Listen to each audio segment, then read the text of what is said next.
এই বৃষ্টির জন্য দেরি হয়ে গেল। কি করব আমি এখন? অনেক রাত্রি হয়ে গেছে, যা করে হোক লাস্ট ট্রেনটা আমাকে ধরতেই হবে। উফ, ভিজে পুরো শেষ আমি। উফ, অবশেষে লাস্ট ট্রেনটা তো পেলাম। এই লাস্ট ট্রেনটা না পেলে আমাকে স্টেশনে রাত কাটাতে হতো।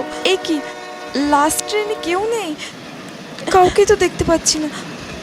আমার তো খুব ভয় করছে। তাও একটু সাহস পেলাম। এই যে শুনছো, তোমার বাড়ি কোথায়? হ্যাঁ,